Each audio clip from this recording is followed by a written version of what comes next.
The way it's made, and I'll go through this quickly, but it's just to give you a feel for why this might have some expense. In crystal silicon, you have to have a perfect crystal.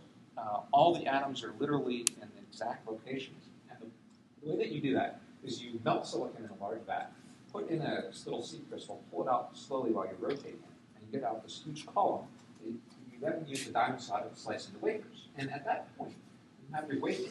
You can just choose to make a couple $1 million and turn it into Pentium chips, or take that same wafer, trim it off, treat it a little bit simply, a little bit more simply, and turn it into a solar cell. And so the vast majority of the silicon for the solar industry was actually the refuse from the semiconductor industry for years and years. And now finally we're starting to produce silicon for ourselves, just not the waste products of Intel. Now, if crystal silicon is sort of the swan of semiconductors, every atom in the perfect spot, every electron that is created actually gets collected.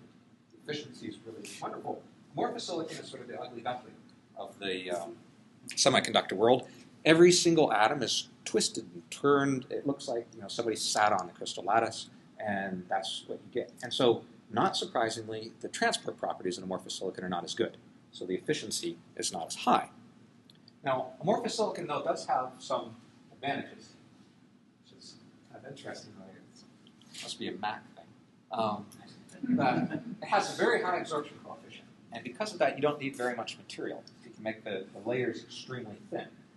To give you a feel for how thin, if you took the sand in a sandwich bag, like you lunch, and just had it filled with sand, you took the silicon from that bag, turned it into amorphous silicon, because all sand is silicon dioxide, you could cover about half the average home's rooftop with it, and that would provide all of your electricity averaged out for the entire year. So we're talking an extremely minute amount of material. It's an established technology as well.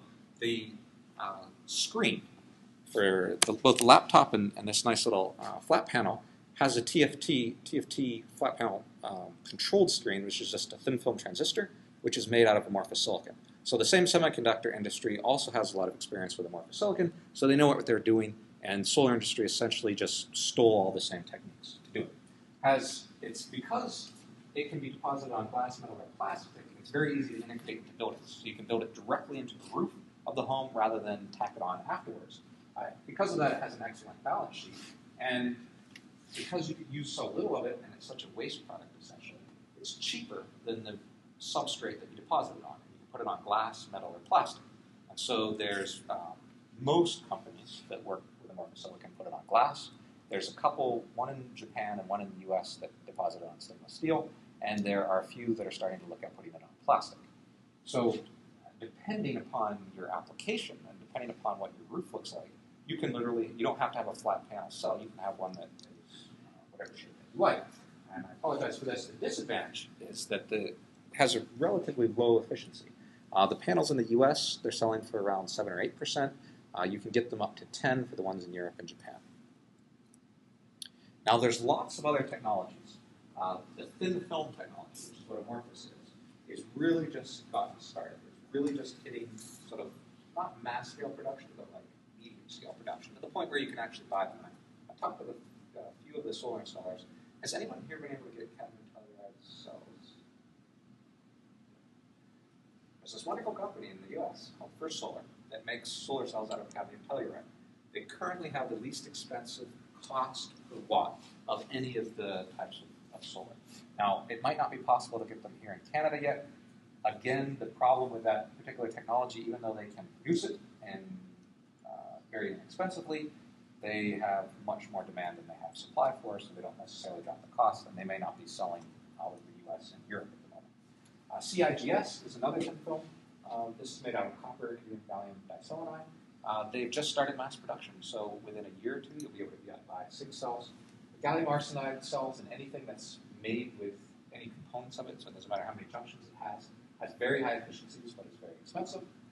Titanium dioxide disensitized cells have efficiencies around 10%, and there's European and Australian companies that are making them. So all of these have efficiencies over 10%, and if they're not available today in Canada, they'll be available in the very near future.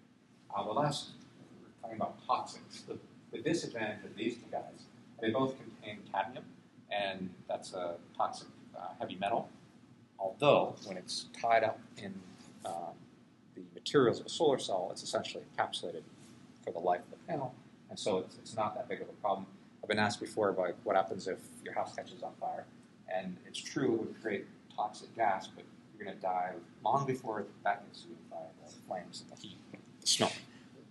Yeah. Just a question of in terms of material, are some of those things just starting mass production like TO2? Are there commercial use now? Yes. Yeah. All of this is commercialized. It's just I'm relatively new to Canada. I just started here in July, and I've been shocked by the difficulty in getting panels here. A lot of the companies that I consult for are considering building solar farms, and they're actually having trouble getting panels. Where in the U.S., I would just say I could for sure get cadmium telluride panels, and nobody I've talked to here has been able to get them. Yes. They're sort of. So, yeah, it's like a club where you get the materials from one place and you put together. So there are some panel manufacturers where they're buying like polycrystal silicon wafers and then sticking them together. I've been in discussion with a couple of amorphous silicon firms that are considering relocating, but none of that is going to happen until RESOP opens up again. And unfortunately, in the solar market, is all the major players like the GEs and the BPs of the world are afraid to jump in with both feet because it's so dependent upon subsidies.